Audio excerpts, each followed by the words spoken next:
ഈ ഒരു cough syrup 2 spoon വീതം 3 നേരം കുടിക്കുന്നത് തൊണ്ടയിലെ അസ്വസ്ഥതകൾ കുറയാനും അതുപോലെ ചുമ മാറാനും ഒക്കെ സഹായിക്കുന്നുണ്ട്.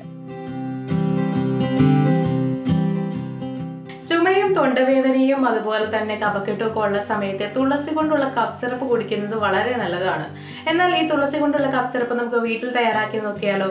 വളരെ ഈസിയാണ്, കുറച്ച് ഇൻഗ്രീഡിയൻസ് മാത്രം മതി. അപ്പോൾ എങ്ങനെയാണ് തയ്യാറാക്കാമെന്ന് നോക്കാം. ഈ ഒരു നാച്ചുറൽ കഫ് സിറപ്പ് തയ്യാറാക്കാൻ വേണ്ടിയിട്ട് 1 കൈപ്പിടി അളവിൽ ഫ്രഷ് ആയിട്ടുള്ള തുളസി ഇലകൾ വേണം. നന്നായിട്ട് കഴുകി വൃത്തിയാക്കിയതിനു ശേഷം വേണം തുളസി ഇലകൾ എടുക്കാനായിട്ട്.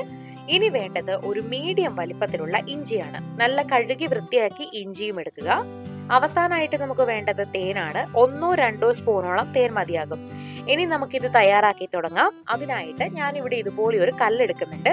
ഈ കല്ലിലേക്ക് നമ്മൾ എടുത്തു വെച്ചിരിക്കുന്ന ഇഞ്ചി ചെറിയ കഷ്ണങ്ങളായി അരിഞ്ഞതിനു ശേഷം ഇട്ട് കൊടുക്കുക.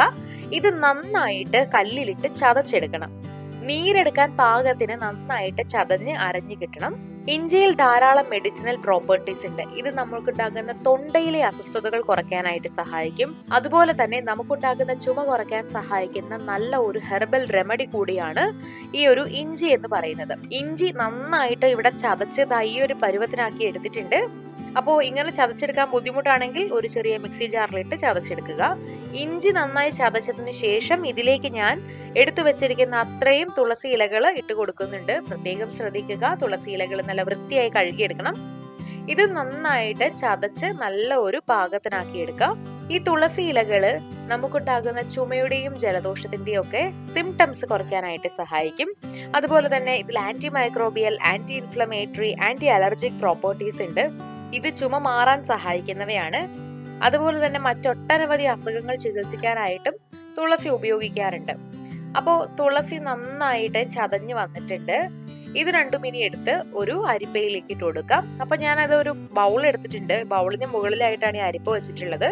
ഇതിലേക്ക് ഇതിട്ടതിന് ശേഷം നന്നായിട്ട് പിഴിഞ്ഞ് അതിന്റെ നീര് മാത്രം എടുക്കുക. അപ്പോൾ പ്രത്യേകം ശ്രദ്ധിക്കേണ്ട കാര്യം, തുളസിയിലും അതുപോലെ ഇഞ്ചിയിലും ഒന്നും വെള്ളം ചാടാതെ ശ്രദ്ധിക്കണം. വെള്ളം ഒന്നും കൂടാതെ അതിന്റെ നീര് മാത്രമായിട്ടാണ് നമുക്ക് വേണ്ടത്. അപ്പോൾ ഇവിടെ നന്നായിട്ട് കട്ടിക്ക് നമുക്ക് അതിന്റെ നീര് കിട്ടുന്നുണ്ട്. ഏകദേശം ഒരു സ്പൂൺ അളവിനോ അല്ലെങ്കിൽ 2 സ്പൂൺ അളവിനോ ഉള്ള നീരാണ് വേണ്ടത്. ഒരു നേരത്തെ ഉപയോഗത്തിനുള്ള കഫ് സിറപ്പാണ് ഞാനിപ്പോൾ ഇവിടെ തയ്യാറാക്കി കാണിക്കുന്നത്. കൂടുതൽ വേണമെങ്കിൽ കൂടുതൽ ഇഞ്ചിയും അതുപോലെ കൂടുതൽ തുളസിയും എടുക്കുക. അപ്പോൾ ഉണ്ടാക്കി കഴിക്കുന്നതാണ് ഏറ്റവും നല്ലത്. അപ്പോൾ എനിക്കിവിടെ ഏകദേശം ഒരു സ്പൂണോളം നീര് കിട്ടിയിട്ടുണ്ട്. ഇതിലേക്ക് 1 സ്പൂൺ തന്നെ തേൻ ഞാൻ ചേർത്ത് കൊടുക്കുന്നുണ്ട്. തേൻ ഞാൻ വെറുതെ മധുരത്തിന് വേണ്ടി മാത്രം ചേർക്കുന്നതല്ല. തേൻ നമുക്കുണ്ടാകുന്ന തൊണ്ടയിലെ അസ്വസ്ഥതകളൊക്കെ കുറയ്ക്കാൻ വളരെ നല്ലതാണ്. അപ്പൊ തേൻ ചേർത്ത് നന്നായിട്ട് ഇളക്കി നല്ല ഒരു കൺസിസ്റ്റൻസിയിലാക്കി എടുക്കുക. ഇവിടെ ഏകദേശം നമ്മുടെ ഒരു കഫ് സിറപ്പിന്റെ ഒക്കെ ഒരു കൺസിസ്റ്റൻസിയിൽ നമുക്കിത് കിട്ടിയിട്ടുണ്ട്. ഈ ഒരു കഫ് സിറപ്പ് 2 സ്പൂൺ വീതം 3 നേരം കുടിക്കുന്നത് തൊണ്ടയിലെ അസ്വസ്ഥതകൾ കുറയാനും അതുപോലെ ചുമ മാറാനും ഒക്കെ സഹായിക്കുന്നുണ്ട്. ഈ ഒരു ഹെർബൽ കഫ് സിറപ്പ് നിങ്ങൾ വീട്ടിൽ തയ്യാറാക്കി നോക്കുക.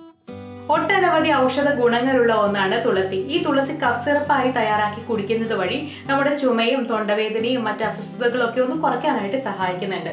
അപ്പോൾ നിങ്ങളിത് വീട്ടിൽ ട്രൈ ചെയ്ത് നോക്കുക. എന്നിട്ട് നിങ്ങളുടെ അഭിപ്രായങ്ങളെല്ലാം കമന്റ് ചെയ്യുക. അപ്പോൾ ഈ വീഡിയോ എല്ലാവർക്കും ഹെൽപ്ഫുൾ ആയെന്ന് വിചാരിക്കുന്നു. വീഡിയോ ഇഷ്ടമായെങ്കിൽ ലൈക്ക് ചെയ്യുക, ഷെയർ ചെയ്യുക. ഇതുപോലുള്ള കൂടുതൽ വീഡിയോകൾക്കായി സമയം മലയാളം സബ്സ്ക്രൈബ് ചെയ്യുക.